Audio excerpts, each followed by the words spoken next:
Everybody wake up. Today is our executive board meeting, October 14th, and we have several items on the agenda. The first of which is approval of the minutes. Move approval. Second. That's the minutes of September 9th and September 23rd of this year. I have a motion in a second. Please vote. Cast the vote. That was approved on a unanimous. Do you have any requests for public comment? We don't. Okay, we'll move on to actions from the Policy Advisory Committee. Draft board agendas. Whoops, Yep. I'm missing something. I got the wrong one. That's what happened to you. So the motion was to approve the minutes of the September 9th meeting. The draft board agenda is then review the draft board agenda, and the highlight on this is we're going to cancel the November 4th meeting. Right. Is that correct? Kim, why don't you give it Okay, for so actually, can we start with your October 28th draft board? This is agenda, it should be a light one. You have approval of your meeting minutes from your September meeting, public comments, communications, member comments, and then actions from policy advisory committee. Your 4 items on consent are all your standard routine items. One is approval of your proposed solicitations and contract awards. We would also be including your calendar from the board and policy advisory committee for 2017 and meeting calendar. And then items 6 and 7 are your monthly reports on meetings and events attended on behalf of SANDAG, and reports summarizing delegated actions taken by the executive director. And moving on to reports, we have actually 2 presentations. One would be an update on the military working group status. Your current chair is Coronado Council member Mike Wiley, and he will actually be bringing the board up to speed on what the working group has done. And then item 9 is your annual report from the Transnet Independent Taxpayer Oversight Committee to the current chair, Stuart Kaufman, would be providing that report to you. And that would be followed by continued public comments, upcoming meetings, and adjournment. So fairly by agenda on the 28th. And right now we don't have anything proposed or agendized for the November 4th board policy meeting that we're probably right before the election. So staff would propose to cancel that meeting. Move approval on the draft board agenda. Second. Have a motion and a second for approval of the draft board agenda. Please cast your votes. Voting is closed. That's approved unanimously. Move on to item number 4, the FY 2017 program budget amendment. Rob's going to begin this report. Good morning. Morning, Rob. Morning. Thanks. Last month I provided an update on SANDAG's cost to place Measure A on the ballot, and at that time I indicated that I would return this month with a proposed budget amendment. So as a reminder, when the resolution was adopted by the board to place Measure A on the ballot, the board committed to compensate the County of San Diego for the cost of placing that measure on the ballot. So earlier this month, SANDAG received an updated estimate of the cost, SANDAG's cost of the election, which would be approximately $600,000. And while the FY17 program budget does include $250,000 for election-related expenses, it's not sufficient to cover the entire estimated cost. So staff is requesting a budget amendment of $500,000 to supplement what is already in the budget to ensure that there's sufficient funds to cover the entire cost. Since the estimate provided by the county could go up or down depending on the actual cost of the election, which won't be known until after the election, we are proposing this $500,000 amount. We would pay the county these funds, the estimated cost, which would be held in the trust fund until after the election when the real cost is known. And at that time, the county would invoice SANDAG if additional funds were required, or would provide a refund if it was overpaid. So it's proposed that the funding would come from SANDAG's contingency reserve fund, which can be used for one-time, non-recurring expenses. If approved by the executive committee, the contingency reserve fund would total $8,050,000. which represents about 18% of the overall work program budget. And Board Policy 30, as a reminder, requires that a minimum of 10% of the OWP be held in the contingency reserve fund. So at this time, the Executive Committee is asked to approve an amendment to the FY17 program budget, transferring $500,000 from the overall work program contingency reserve fund to work element 32000 in order to ensure sufficient funding for payment to the County of San Diego for the cost of placing Measure A on the November 8th ballot in substantially the same form as shown in attachment 1. I'm happy to answer any questions. Can we file a protest with the county over these outrageous fees? Do you have any? I was going to say that, Ron. Councilman Gloria and Mayor Morrison. Thank you, Mr. Chair, and Rob, thanks for the presentation. So this would, if approved, this would take us to $750,000 for this budget line item. The bill, as assigned currently, is about $600. You're over that, just in case it's higher than that. In terms of the county's communication, what is the rationale for what is obviously quite a bit higher than what we were budgeting for? Well, I think from the county's perspective, we got a ballpark several months ago, or a couple months ago, when they didn't really have a good idea, but we were really pushing to get an estimate just so we would have an idea of what the cost would be. This election, as everyone knows, is unprecedented, and the cost is substantially higher. The printing cost, the translation cost, the cost now is somewhat contingent on how many ballots are actually cast and the labor involved in counting those ballots. Refresh my memory, what was the ballpark figure they gave us before? It was between $400,000 and $500,000. Okay. Yeah, so it's still about in the right, yeah. And what would it have been if we had printed the whole ordinance?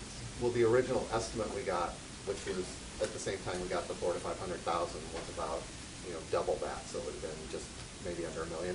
So if that estimate had also been updated, it could have been substantially higher. Well, I'm not happy about it, but I'll move the recommendation. Okay. Is there a second to that motion? I'll second. Okay. And Morrison? Okay, just for the record, and maybe we can say it loud enough so people downstairs can hear, is that this is a bill from the county just for placing the initiative on the ballot, proposition on the ballot. This is not for promotion of any kind, correct? That's correct. It's just Sandeg's share of the cost. All right. So So it's the election cost. I need to yell that because I got a funny feeling they'll misconstrue this one too. But yeah, I'm sorry. The county system for figuring these numbers is as screwy as all get out. I'm sorry. I give a quick example. In our city, to run for council, to put the filing fee to run for council is like $1,200. If you're running for school board, which is the exact same boundaries and the exact same number of ballots, it's $100. So I don't know who does the math there, but anyway. But Supervisor Moore needs a new desk. That's okay. I thought it was going to. End up there. Yes, that's where I thought it was. Thank you. Okay. Any further questions or comments? If not, we do have a motion and support. Please cast your votes. Voting is closed. That measure is approved unanimously. And that brings us, thank you, Rob. Thank you. Negotiate with them. Okay. That brings us to item number 5, the legislative status reports. And I might introduce this with some comments. We wanted to bring you up to date on what I think was a very successful trip that we made to Washington, D.C. Several members went. We were actually coordinated with the Chamber of Commerce trip, but we largely had our own meetings scheduled because of the nature of the items that we wanted to discuss, which had a heavy focus on the reporting process, among other things. We met with the ambassador from Mexico to the United States. We met with the acting assistant secretary of the Department of State's Bureau of Western Hemisphere Affairs, and we met with a number of other high-ranking officials. We met with officials at the Department of Transportation, at Homeland Security, and at Commerce. These meetings focused around advancing the infrastructure projects, including the East Otay Mesa, the Mid-Coast, and the North Coast Corridor. While the administration is going to be transitioning next month, as we're all acutely aware of, the visits really helped to set the stage so we don't get lost as they do transition to a new administration. The discussions went very well. We received a lot of positive feedback, and we're making every effort to remain in touch with key officials to ensure that we know the latest developments that could affect any of the projects or any of the things that we're trying to accomplish. With that, Terry might have a couple of things he might want to add. Well, the only thing I'd add is, besides the fact that I think it was time well spent, from a political note, what I observed was, especially with our meetings with Mexico, there's a desire to have Otay East as a demonstration of our ability to cooperate between the U.S. and Mexico. It is something in a very, let's say, uncertain time between the two as the new administration is established. We used Otay Mesa as a real example of how the two countries can cooperate. So I think it was very positive, and it's something that we should, I think, feel good about, that we're heading in the right direction. So good trip. Thank you. Now, Robin and Vicki will give us all the latest scoop. Okay, so from the state level, September 30th was the last day for the governor to take action on any remaining bills on his desk. Of those bills, there were 2 remaining ones that the executive committee had taken action on this year. The first, AB 1500, that was the State Route 75 relinquishment bill for the cities of San Diego and Imperial Beach. The governor signed that into law on September 21st, so it'll go into effect on the 1st of January next year. The second was AB 2170. This was the Trade Corridor Improvement Fund bill. This was vetoed by the governor on September 28th. As a reminder, this bill would have required that all of the federal freight formula funding that California receives under the FAST Act be distributed through the TCIF, or Trade Corridor Improvement Fund framework. Prior to its passage, specific amendments had been agreed to which would have directed key funding to certain state priorities, including infrastructure improvements along the border between California and Mexico, as well as rail safety projects throughout the state.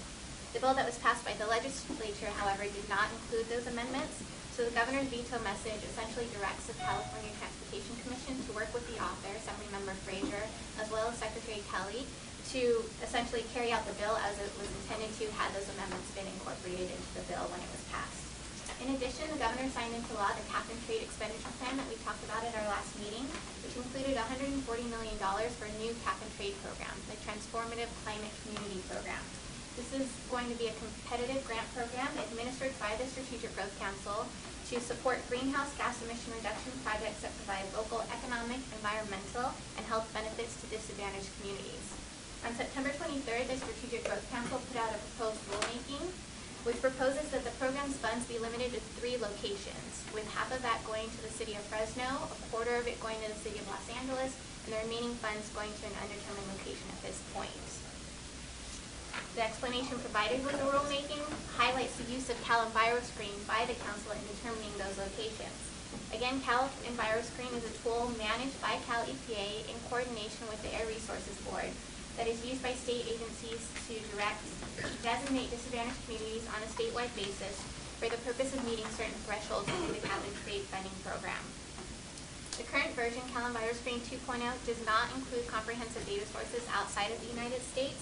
Therefore, several census tracts with significant pollution borders near the California-Mexico border are not accurately represented in the current version.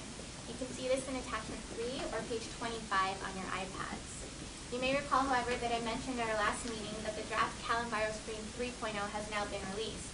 SANDAG, in coordination with Chair Roberts and our San Diego legislative delegation, has been working closely with Cal EPA to facilitate the collection of pollution-related information near the California-Mexico border for inclusion in this version of the tool. For example, certain facilities that release toxic chemicals in Mexico near the border have now been incorporated, as well as air monitoring data from 2 new air monitoring stations along the border. As you can see in attachment 4 or page 26 on your iPads, in general it appears that the inclusion of this data from Mexico did impact the scores of several census tracts along the border. I should also mention that CalEnviroScreen 3.0 also incorporates some new factors related to cardiovascular disease and rent-adjusted income. Attachment 5, or page 27 on your iPads, gives you a quick comparison between 2.0 and 3.0 using the top 25% of most impacted communities as the threshold. I just want to put a disclaimer. The Cali PA Secretary set 25% as the threshold for 2.0, but it remains to be seen what he's going to use for the threshold for 3.0. So at this point, we're just using that for comparison purposes to give you a sense of the differences between the two tools. That being said, at this threshold, Cal Enviroscreen 3.0 currently identifies 34 San Diego census tracts in the top 25% of the state's most impacted communities, compared to the 26 that was included in the 2.0 version. Overall, the total population included in the top 25% in the 3.0 version is 30% higher than was in the 2.0 version. As you can see, the additional tracts primarily are located near the Port of San Diego and the San Ysidro Port of Entry. There also are new tracts by Gillespie Field, Northern Lemon Grove, as well as in El Cajon. Many of the North County tracts, however, dropped in the rankings. In particular, the San Marcos tract that used to be in the top 25% is no longer there. It appears these changes are primarily due to the inclusion of cardiovascular disease and lower scores on the asthma rankings. That being said, it appears that data from Veterans Administration and military hospitals are not included in the calculation of asthma and heart attack prevalence in the 3.0 tool, nor are hospital visits across the border taken into account. San Diego is currently drafting its comment letter to highlight these points and will continue to work with the San Diego legislative delegation as well as community stakeholders to share findings. Until Cal Enviroscreen 3.0 and its corresponding threshold have been finalized by the Cal EPA Secretary, the 2.0 version will continue to be used to direct cap and trade funds. Current law requires that 25% of cap and trade funds go to projects that benefit disadvantaged communities, with 10% of that being spent directly within those disadvantaged communities. However, Governor Brown recently signed into law AB 1500, which would modify these requirements starting January 1st, 2017. There's quite a few layers to this bill, so we've also created a map in attachment 6, or page 28 of your iPads, to help demonstrate how this funding will now be directed. Building on the current requirements, AB 1550 requires that a minimum of 25% of cap and trade funds go to projects located within disadvantaged communities. So previous to AB 1550, we had to spend 25% to benefit those communities. Now we have to spend that 25% within those communities. In addition, another 5% needs to support projects that benefit low-income communities or low-income households. And so you'll see those, this is on the purple map we're looking at. The low-income communities are the light purple, low-income communities are the purple kind of big census tracts, and then the light purple are the low-income households.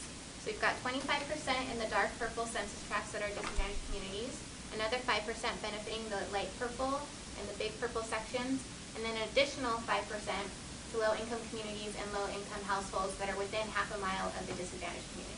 So about 35% of cap and trade funds are now earmarked for these populations. Given the complexity of these new requirements, we'll have to wait and see exactly how each individual cap and trade program decides to implement them. So we'll continue to monitor those developments and keep you updated. And finally, we also wanted to let you know that SB 1000, the bill that Mayor Morrison brought to our attention earlier this year, also was signed into law. This is a bill that requires an environmental justice element be added to any general plans that cities and or counties are implementing, and that will go into effect on January 1st. Okay, but now, it no longer, because it was amended, so it no longer requires, does it not? If you have a disadvantaged community, then it requires an environmental justice element. So the 25% to benefit the disadvantaged community versus geographically spending the money in the, I mean, that's flexibility to SANDAG to do projects, isn't it? Well, they need to clarify it. We may have some flexibility in that in terms of, for instance, if we had a bus line that went through. The bus line or with transportation or roads, and yeah. Well, you might. I don't think we know the answer to that right now. Generally, while we don't know the answer, I mean, the trend has been to be more specific, and I would share with the committee that if you look at transportation, where we have these linear projects that provide access and go through communities, these funds, it appears to me that, they're kind of targeted into Central Valley and, specific areas in Los Angeles, and so it is probably not going to be easier for us to compete in these areas. It's going to be harder to compete in these areas. And I just want to be clear, so previously it was 25% to benefit Right. those communities, now it's 25% within those Right. communities. And so what Chair Roberts was referring to is ARB is in charge of defining what a benefit is, and so something that we are trying to work with them on is understanding that for transportation projects, you may offer a better benefit when it's not directly within it, because we're trying to provide access and mobility throughout the region. Robin, is the 10% part of the 25%, or is that in addition to the 25%? So now instead of 10 of the 25, it's the entire 25. Right. It's more restriction. More. And, I mean, a good example for us, just looking at this map, and I think one of the strengths of the Mid-Coast Light Rail project is that it connects communities with a very rich job center.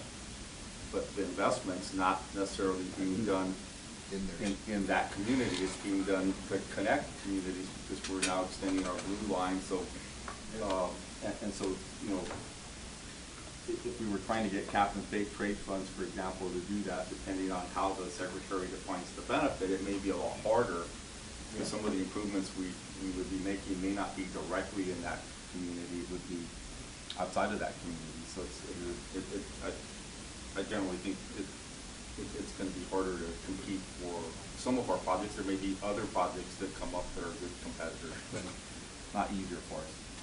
Are we going to be making that point in any comments that we're going to be making? But, you know, and I, you know, we squeaked a lot because the border stuff was, you know, a blank slide south of the border. And so I think as Robin highlights, you know, our squeaking has made some difference.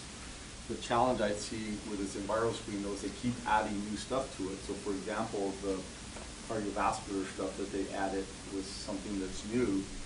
So, you know, that hurts sort of our county tracks where we may be competitive. There's, you know, and Enviro screen is a very complicated, almost black box that looks at all these different ways to try to define what a disadvantaged communities is.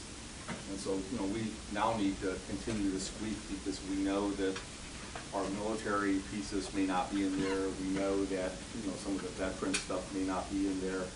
So, but it's kind of a cat and mouse game where we squeak and they adjust and then they adjust again. Well, bigger picture. When this was first introduced, prior before we had seen it here, and I just took a look, the border just jumped out at me as being left out, you know, left out completely by the criteria that was then being used. And basically they said, well, we just didn't have data on the border. At that time, though, ironically, it was an area in Escondido that was, there were very few areas in San Diego where, if my recollection was, there was an area in Escondido that actually qualified. There were very few others. I don't even think Mid-City was one of the earlier one, the first one. So we shouted about that, but there's a bigger game that's being played there. It's a political game. And I'll say, first of all, the cap and trade dollars, which are supposed to be going to save the planet, have now become a social service funding agency. Okay? And that's the unfortunate thing. Whether you believe in cap and trade or global warming, and I do. But this thing has been kidnapped. And what you're seeing is a political deal made where the criteria keeps getting refined to strengthen certain parts of the state to the detriment of other parts of the state in providing what are largely social benefits. There is no criteria established, or where do you draw the line in terms of what should we be doing to prevent global warming? And this is a big difference from the way we've operated in the past, where we've said, let's do things. If we have money, what is the least expensive thing we can do so we get the most bang for our buck? We would draw lines. How many dollars per ton, for instance, of pollution is it going to cost? Don't do a program that's $28 a ton when we can have a program that's $10 a ton to remove pollution. Okay, that criteria now and that performance approach is not being used by the state for a number of reasons, not the least of which is you want a high-speed rail, Okay, so you take half the money off the board for that. And you want to buy off a lot of legislators, so you let them tailor this, so their districts are covered. You know, but in San Diego, and in this case, the Bay Area also, is largely left out of this program. And I think it's really unfortunate. When I hear them adding more criteria, and it kind of shrinks our ability to be able to get dollars for our needs that are needed. It bothers me that they're not doing it on a performance basis, first of all. And secondly, it bothers me that they're doing this in such a political way as to exclude people who I think should be covered. It's exactly my concern. It's going to hurt the disadvantaged communities they are trying to serve by adding so much more criteria. Some disadvantaged communities, yeah, they won't be acknowledged as disadvantaged communities. But from an air quality standpoint, from a greenhouse gas standpoint, it doesn't make a difference. I mean, there are some overlapping and related benefits. But greenhouse gas is different from air quality. You know, you can be anywhere on the planet and keep it from going in the atmosphere. It basically works the same way. So it's, the whole program though is so convoluted from what it started out to be. But it's, you know, it's really a good example of, I think, government at its very worst. So, but what I'm trying to do, and I think what we have to try to do, is how do we get San Diego positioned, even if the money can only be used in a specific community, and we can't use it for linear transportation projects. Well, that's not as good. I think we still have to strive for that. So we're going to communicate all these concerns to the legislature. We're doing that. I was sort of disappointed that Todd got called out when he did, but I'm going to make sure that he's fully briefed on this. And we have been working with the San Diego delegation, and they were helpful when we started talking about the fact that communities that arguably the disadvantaged were left out because there's no data around them south of the border. Our delegation did help, and we continue to try to keep them informed of where we're at. That's all we can do. And what we have to do is link up with the Bay Area people who are being treated in a similar fashion. The whole San Francisco Bay Area is not, they're not getting their share. So, you know, I'm not talking about Silicon Valley, I'm not going to qualify, but there's a lot of other parts of the Bay Area that are being overlooked. So you got to find your political allies where you find them, you got to keep your legislators. And Tony Atkins has been well aware of it, very helpful, and we'll keep talking to her and others. And Lesso was really helpful. Yeah, Lesso was very helpful. We called to his attention the border situation. Going into Gonzales. Yeah. And I mean, they know what's going on here. So we need their help. And then again, I don't want to go on this too long. We do it over again? Would you repeat everything for his benefit? If Robin's in favor of it, I'm cool. So if I'm I was not, just If you're not, saying- I'm not happening. great, done. Okay. A lot of what we were discussing, stuff you're aware of, but we got in a little more detail. We'll bring you up to date later. We want you to be very informed, I'm sure. starting December 5th. Yes, please. You can be semi-informed up to that. After that, you After that, gotta be very approved. informed. Got it. Okay? Okay. Robin, is that you? Yes, unless there's any other questions. Victoria, do you have anything? Nothing? Okay. One very quick thing on 2170, you know. Tell us what 2170. That was the battling freight project, the dollars that come from the feds, that the governor vetoed that bill. The governor wanted to accomplish two things with it, and both are probably important, but one more acutely to us. And he wanted to be able to use these freight dollars to address some of the border issues. And he wanted to be able to use some of these dollars to address, some of these rate separations that year after year appear on the California Public Utilities Commission list, and nothing gets done with them. Going into the last few hours of the legislative cycle, there's been an agreement reached between the governor and the author, and that would have brought $150 million to the border. 110 of that would have come to San Diego, and 40 of it would have gone to Imperial County. That 110 would really help fund sort of all the transportation pieces that are yet to be funded on the border, not the border crossing itself, but all the transportation pieces. And at the end of the day, the legislature passed a bill that did include those areas of agreement, and I think that's one of the reasons the governor highlighted in his veto message. But I share that with the committee because I think it's important to note that it shows the commitment that the governor has made and the connection that we have in terms of in his cabinet understanding the border and being interested in seeing the border as something that's beneficial to all of California, not just a San Diego issue. So we need to continue to work with the secretary. I think they're committed to figuring out how they channel some of those dollars to the border. And the fact that this was left out was like 11th hour confusion. It was closing hours of the legislature. There was lack of agreement. At the end of the day, they had to vote on a bill, so they voted on a bill, and it wasn't a bill that reflected the agreement that the governor's cabinet had made with the author. He said that's why we're vetoing it. Yeah. Okay.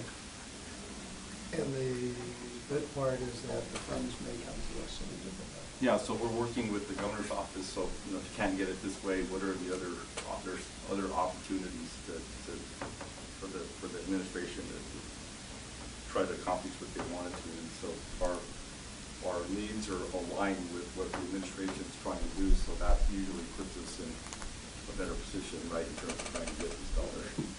The border crossing is a priority for the governor. Absolutely. It's fair to say that. There's a lot of evidence to that effect. Okay.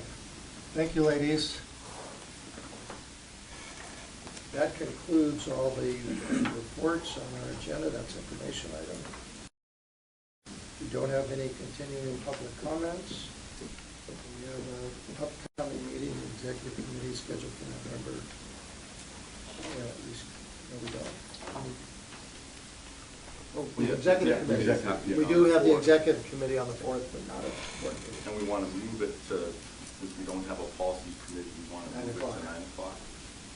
Okay. Actually, it's regularly scheduled time. Yes. Yeah. But we will be at 9 o'clock on November 4th with no board meeting to follow. Okay? Do we have anything else? That's it. Okay. Thank you. We'll declare the meeting adjourned.